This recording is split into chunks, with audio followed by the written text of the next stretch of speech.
चरणम शरणम गच्छामि। मैं राधा रमन त्रिपाठी। आज 13 अक्टूबर 2025।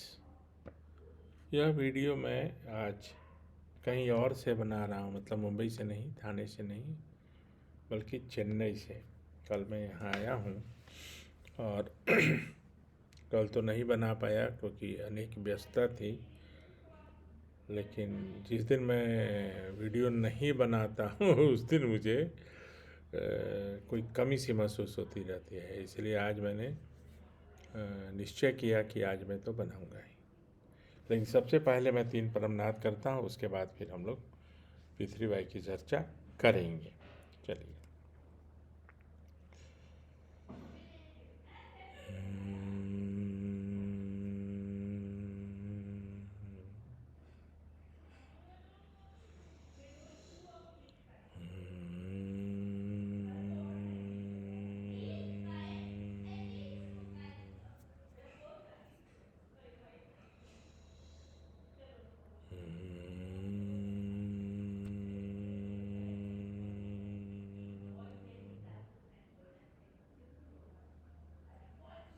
चरणम शरणम गच्छामि।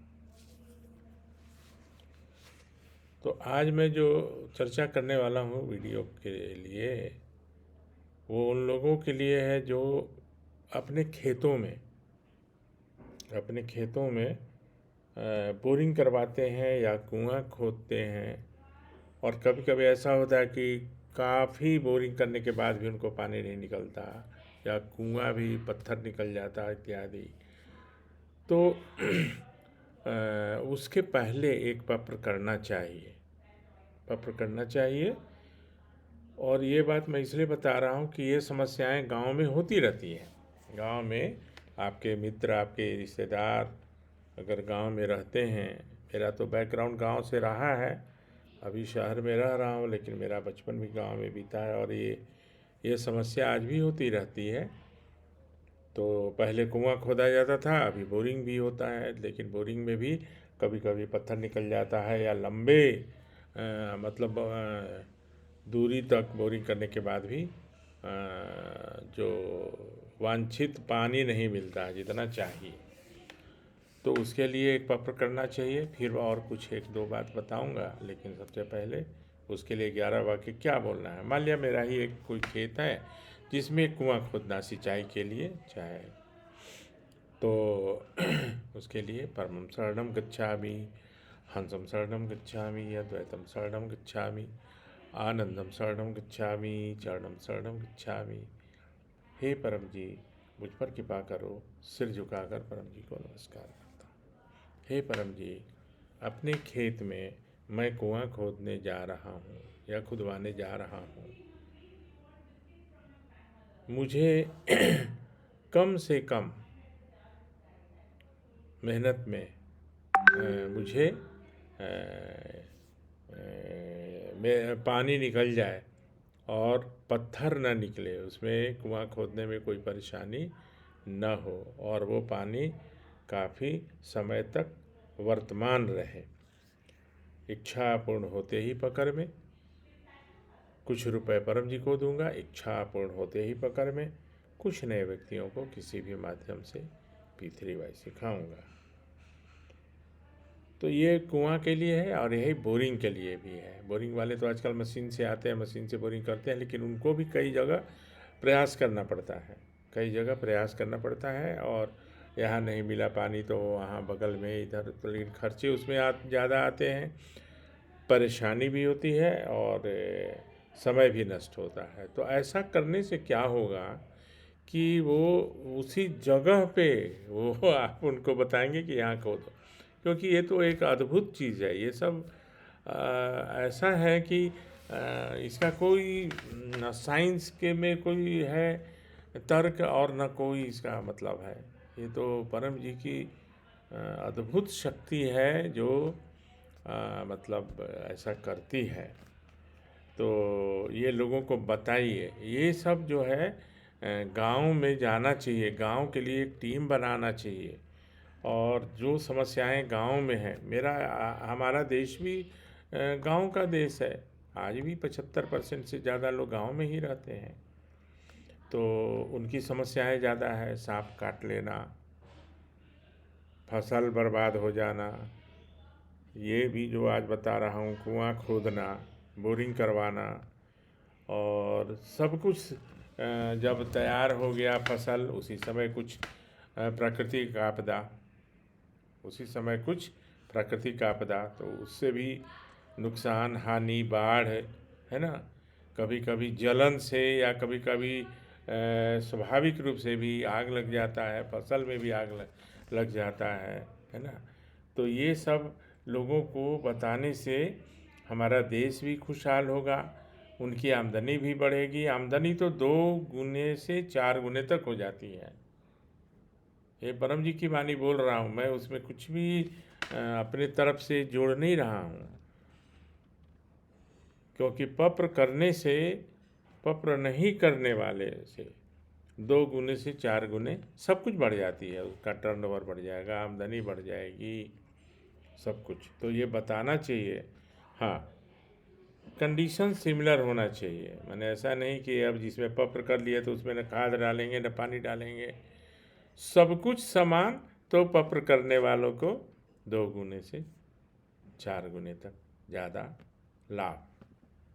ये तो सब में लागू होता है, सब में मतलब व्यापार की आय में, उसमें भी 2 गुना हो जाएगा, फसल में भी, बागवानी में भी, है ना। और संकट का निवारण तो होता ही है, संकट का निवारण तो, एक बार की बात मैं बताता हूँ, अहमदाबाद की बात आज याद आ गई है। परम जी को लाने जीप से लोग गए थे, जीप, कार नहीं, जीप। तो परम जी को तो लगता था कि वो उनके ऊपर किसी चीज़ का कुछ असर नहीं होता था, न गर्मी की, न सर्दी की, न कुछ भी। हम लोग कभी कभी मतलब परेशान हो जाते थे, लेकिन परम जी को तो कुछ भी फ़र्क नहीं पड़ता था। और जब सूरत में महीनों महीनों हम रहते थे, तो परम जी के काम के लिए, और साथ में कुछ प्रचार भी, लेकिन ज़्यादातर प्रचार वहाँ मैं नहीं किया, मैं इनकम टैक्स का ही काम किया। वहाँ के प्रचारक लोग कोई और थे, तो मेरे लिए इंस्ट्रक्शन रहता था परम जी का कि राधा रमन जी के लिए होटल, अच्छा होटल करो।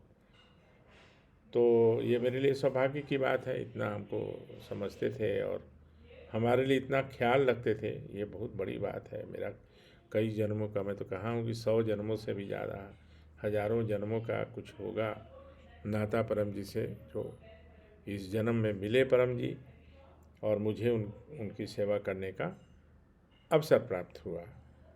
तो बोकारो से चले और बहुत सारे साहित्य लेके, हाँ मैंने आपको एक बात साहित्य का नाम लेने से याद आया, 12 कार्टन मतलब साहित्य परम जी ने दिया था मुझे कि आप लोगों को दीजिएगा। लेकिन इस बीच में ये सारी बातें हुई, जो घटना हुई सूरत में, तो परम जी का देह त्याग हुआ। तो वो जो कार्टन है ना, वो जिसमें बहुत सारे स्टिकर्स हैं, छोटे वाले चित्र हैं परम जी के, और भी बहुत सारी बात है, चरणम शरणम गच्छामि का स्टिकर, तो अगर किन्हीं को चाहिए तो मैं भेज सकता हूँ। बोकारो से मैं उसे रांची में ला के रख दिया हूँ, तो आजकल कुरियर से चला जाता है, तो अगर किन्हीं को चाहिए तो मैं दे सकता हूँ।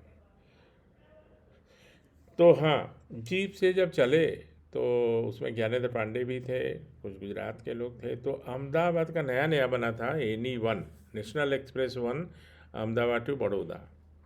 तो मैं तो अक्सर महीने में 2 बार जाता ही था, मुंबई से दिल्ली।